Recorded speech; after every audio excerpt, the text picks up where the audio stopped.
रामकृष्ण हरी विठ्ठल केशव.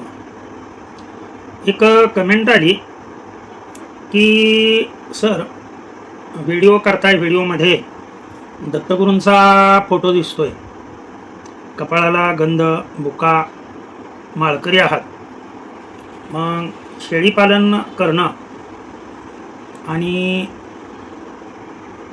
त्यावर उपजीविका करणं किती मोठं पाप आहे, हे योग्य वाटतं का तुम्हाला? किंवा माझ्या मनामध्ये एक निर्माण होणारा प्रश्न आहे. बऱ्याच भाविक भक्तांच्या बरं का मनामध्ये असणारा हा प्रश्न आहे की माळकरी व्यक्तींनी शेळीपालन करावं का न करावं, किंवा भक्ती करणाऱ्या व्यक्तींनी शेळीपालन, मेंढीपालन, कुक्कुटपालन असे हे करावं का न करावं. आणि माझ्या मनामध्ये हा प्रश्न आहे. तर आपण याबद्दल थोडंसं चर्चा करून व्हिडिओ तयार केला तर बरं होईल. त्या अनुषंगाने मी हा आजचा व्हिडिओ तयार करतोय. कमेंट कुठल्या व्यक्तीने केली ते मी टाकलेलं आहे. काय आहे पहा, मनुष्य विनाकारण अहंकाराने, अभिमानाने नाडला गेलेला आहे. आणि सर्व दुःखाचं जर कारण मनुष्याचे असेल तर अभिमान. मी करतोय म्हणून हे होतंय, हा अभिमान सर्व व्यक्तींच्या मनामध्ये असल्यामुळं हा प्रश्न उद्भवतोय. तर मी एक पुराणामध्ये आलेली तुम्हाला कथा सांगतो. अंगिरा ऋषी म्हणून होते. अंगिरा ऋषींचा एक अतिशय उत्कृष्ट असा गोपमाल नावाचा शिष्य होता. आणि शिष्याची परीक्षा घेण्यासाठी खरोखरच आपण शिष्याला दिलेले ज्ञान हे कुठंपर्यंत पचनी पडलंय त्याला हे ठरवण्यासाठी एक दिवस अंगिरा ऋषी गोपमालला म्हणतात, काय नाही, तुझे आता सर्व विद्या अवगत झालेल्या आहेत तुला, आणि तू आता गृहस्थाश्रम म्हणजे संसारामध्ये पडावं, लग्न करावं आणि तू तुझं आयुष्य उज्ज्वल करावं. कार्य करत असताना निष्काम भावना ठेवून कार्य जर तू केलं या संसारामध्ये तर तुला मुक्ती मिळून जाईल. पण गोपमालला हे पटलं नाही. गोपमालला म्हटला, गुरुवर्य, संसार तर इतका दुःखमूळ आहे म्हणून तुम्ही सांगताय, आणि त्याच संसारात पडा म्हणून तुम्हीच उपदेश देताय, मला काय हे पटत नाही. परंतु गुरूंची आज्ञा म्हणून काय हरकत नाही म्हणले, तुम्ही सांगताय त्या अर्थी मी संसार बंधनामध्ये जातो. म्हणून संसारामध्ये आल्यानंतर एका ऋषिकन्येशी विवाह गोपमाल हा शिष्य करतो. आनंदाने सुखी संसार चालू झालेला असतो. पण अचानक दुष्काळ पडतो, आणि दुष्काळ पडल्यामुळं लक्षात ठेवा कुठल्याही प्रकारचं अन्न हे मिळत नाही. अशी काही अवस्था, बिकट प्रसंग त्यांच्यावर उद्भवतो की त्यांना दारात असणारी उपजीविकेसाठी काही साधनच राहिलेलं नाही. मग आता दारात असलेली गाय विकून आपली उपजीविका करणं याच्याशिवाय गोपमाल आणि त्याची पत्नी यांच्याकडे पर्याय राहत नाही. गोपमाल तो गाय आपल्या दारातली नेऊन बाजारात नेतो. बाजारात नेल्यानंतर तो विकतो. पण विकल्यानंतर मनामध्ये विचार येतो की मी ही गाय कसाबाला तर विकली नसेल, आणि जर कसाबाला विकली असेल तर माझ्या हातून हे पाप घडून येते. लक्षात ठेवा, आता इथं मुख्य मुद्दा आहे. माझ्या हातून पाप घडतंय आणि या पापातून मुक्तता कोणी देऊ शकत नाही. त्याच्यामुळं अगदी गृहस्थ सोडून वनात निघून जाणं आणि तपश्चर्या करणं हेच माझ्यासाठी योग्य. म्हणून तुम्हाला सांगतो, एक रात्र अंधार पडल्यानंतर दोघंही पती पत्नी झोपी जातात, आणि हा रातचाच निम्या रात्रीचा उठून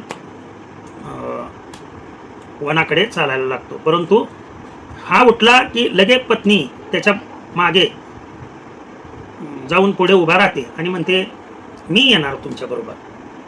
तो म्हणतो अगं माझ्या हातून पाप घडलेला आहे, तू या पापामध्ये दोष नसताना तू कशासाठी माझ्याबरोबर येते. नाही म्हटले, मी तुमच्याबरोबर 7 फेरे घेताना सुखदुःखामध्ये तुम्हाला मी सहभागी असेल असं मी 7 फेरे घेतानाच ठरलेलं आहे. त्याच्यामुळे जे काही तुम्ही स्वीकाराल ते मला मान्य आहे. असं म्हणून ते दोघेजण निघतात. असं जात जात जात जात बरोबर निघाले की पहाटेच्या वेळेला बरोबर एक अदृश्य स्वरूपामध्ये पुढं प्रतिमा त्यांना दिसते. दुसरं तिसरं कोणीही नसून ते अंगिरा ऋषीच असतात. अंगिरा ऋषी समोर दिसले की नतमस्तक होतात आणि गोपमाल म्हणतो महाराज माझ्याकडून चुकी झाली, संसारामध्ये गाय माझ्याकडून कसाबाला विकली गेली आणि कसाब त्या गाईला मारणार आणि ते पाप मी फेडू शकणार नाही, ते पाप माझ्या माती बसणार. त्याच्यामुळं आम्ही त्या पापातून मुक्तता मिळण्यासाठी वन्याश्रम पत्करायचं ठरवलं. तिथे सद्गुरू अंगिरा ऋषी त्यांना उपदेश करतात गोपमाल शिष्याला की बाळ तुझा आणखीनही जो स्वकर्तृत्व आहे म्हणजे मी करतोय हा जो भाव आहे सर्व भूताना हृदयेशार्जुन तिष्ठती किंवा हे विश्वची माझे घर, नीट लक्ष द्या, हे काय तुला आणखीन पटलेलं नाही. भगवंत स्वतः जर म्हणत असतील, माऊली म्हणतात हे विश्वची माझे घर, असं जर असेल, हे विश्व जर माझं घर असेल, जी गाय आहे ती गाय ही परमात्म्याचंच रूप असेल, विकणारा तू सुद्धा परमात्म्याचंच रूप असेल, कसाब जो तिला कापणारा आहे तोही परमात्म्याचंच रूप असेल, तर मी करतोय हा अहम कर्तृत्व भाव तू स्वतःच्या अंगी जोडून घेतल्यामुळं तू दुःखात आहे आणि या प्रपंचापासून तू पळवाट करायला लागलायस. या प्रपंचापासून तू पळवाट करणं हे एक मोठ्या प्रकारचं पाप आहे. वास्तविक पाहता हे कर्तृत्व करताना मी यातला काढून टाक, मी करतोय हा जो भाव आहे तो काढून टाक. अनेक लोक कीर्तनातून सांगतात अमकं करू नये तमकं करू नये, कोंबडी पाळू नये, शेळी पाळू नये.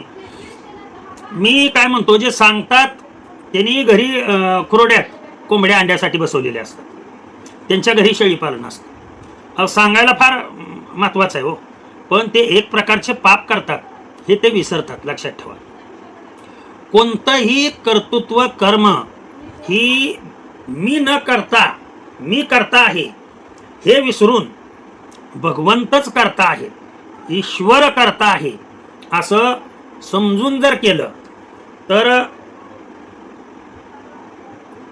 गाय विकायला लावणाराही तोच, गायीमध्येही असणारा भगवंत तोच, गायीला कापणारा कसाब ही तोच.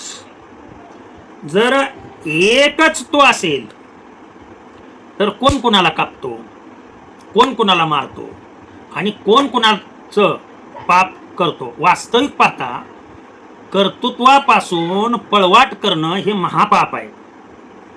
हे कर्तृत्व करून तू इतरांना सन्मार्गी लावलंस तर ते तुझ्याकडून महत्पुण्य होईल. असे अंगिरा ऋषी जेव्हा उपदेश करतात तेव्हा गोपमालच्या लक्षात येतं की कोणतंही कर्तव्य कर्म करत असताना ईश्वरा हा सर्व भूताना हे विश्वची माझे घर, ईश्वराला समर्पून जर कर्तव्य कर्म केलं तर ते कर्तव्य कर्म करून घेणाराही तोच असतो, ज्याच्यावर कर्तृत्व कर्म होतं तोही तोच असतो. जर ईश्वरच एक असेल, एक धरिला चित्ती आम्ही रुक्माईचा पती, जर तो एकच असेल, द्वैत जर नसेल, तर कोण कुणाला मारतो, कोण कुणाला फाशी देतो, हे येतच कुठून? पण हे निष्काम भावनेने कर्तृत्व कर्म कर. थोडक्यात मला सांगायचं आहे काय, पहा, कोणतंही धंद्यामधील कर्तृत्व कर्मामधील कोणतंही कार्य जर तुम्ही भगवंताला स्मरून त्याच्या चरणी अर्पून जर केलं, कर्तृत्व कर्म म्हणतोय जे संसारामध्ये घडतात ते, तर त्या कर्तृत्व कर्माचा दोष हा आपल्याला लागत नसतो किंवा त्याचं पापही आपल्याला लागत नसतं. स्वतः भगवंतानी सांगितलंय बरं का. इथे मी 18व्या अध्यायामधली, ज्ञानेश्वरीच्या 18व्या अध्यायामधली 917वी ओवी तुम्हाला वाचून दाखवतोय. तया सर्वात्मका ईश्वरा स्वकर्म कुसुमांची विरा, पूजा केली होय अपरा तोषा लागी. जर सर्व कर्म ईश्वर अर्पण बुद्धीने जर केले, तर गाय विकण्याचे कर्म करणाराही तोच आहे आणि त्यापासून होणाऱ्या गो हत्येचं पातक भोगणारा भोगताही तोच आहे. आणि तो जर एकच असेल, तर पाप कुणाला लागतं, पुण्य कुणाला लागतं? तीच ओवी आणखीन पुढे ज्ञानेश्वरीच्या दुसऱ्या अध्यायामध्ये पहा. देखेत जे तुला आले कर्म निपिजे, ते तुले आदी पुरुषी अर्पिजे, तरी परिपूर्ण सहजे झाले जाणे. म्हणजे आपण केवळ त्याचे सेवक म्हणून जर कर्म केलं, भगवंताचा आपण सेवक आहोत असं समजून जर कर्म केलं, मी कोणी करता नाही, करता करविता जो आहे तो आहे असं समजून जर कोणतंही कर्म केलं, तर केलेल्या कर्माचे कर्तृत्व आणि भोक्तृत्व आपल्याकडे न घेणे हीच कर्माची कुशलता आहे. शिवाय त्याच अध्यायामध्ये, ज्ञानेश्वरीच्या दुसऱ्या अध्यायामध्ये, ते कर्मी तरी वर्तती परी कर्मफळा ना तळती आणि यातायाती न लोपती अर्जुना तया.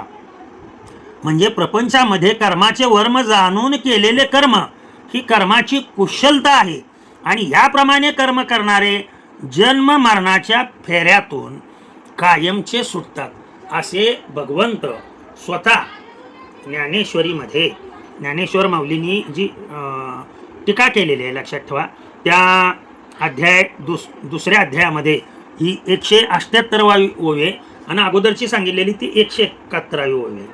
जर इतकं व्यवस्थितरित्या संत महात्मे जर सांगत असतील, आलं का लक्षात, तर आपण करतोय हा कर्तृत्व भाव, जे काय कर्तृत्व कर्म होतंय ते ईश्वर अर्पण करून जर केलं, तर त्याचं कुठलंही पाप आपल्या माथी पोचत नाही. ईश्वर अर्पण म्हणून ते कर्तृत्व कर्म प्रत्येकाने करावं. हा आता मटण खाणे हा आहारामध्ये 3 प्रकार आहेत. जर तुम्ही वारकरी असाल, जर भक्त असाल, तर मी सांगतोय म्हणजे निमित्त म्हणून सांगतोय, लक्षात ठेवा, की आपण ते सत्व आहार मध्ये ते येत नाही, ते रजोगुणी तमोगुणी आहारामध्ये जातं. तमोगुणी रजोगुणी जर आपण असाल तर खाण्यास काय हरकत नाही, परंतु जर आपण जर सत्व गुणी व्यक्ती जर असाल, म्हणजे गळ्यामध्ये जर तुळशीची पवित्र माळ जर धारण केलेली असेल, तर आपण मटण खाणे म्हणजे सत्वगुणीच आहार आपण घेणं योग्य आहे. असं काय नाही शेळी पालन करणाराने मटण खाल्लंच पाहिजे असं कोणी सांगितलं. हे जे ते एका टोकाला आहे, हे एका टोकाला आहे.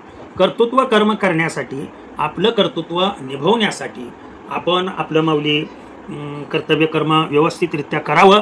आपल्या मनामध्ये जी शंका होती त्या शंकेचं उत्तर माझ्या बुद्धिमत्तेप्रमाणे देण्याचा मी प्रयत्न केला आहे. लोक काय सांगतात हे इथे महत्त्वाचं नाही, ग्रंथ काय सांगतात, ग्रंथामध्ये आशय काय हे महत्त्वाचं मी समजतो.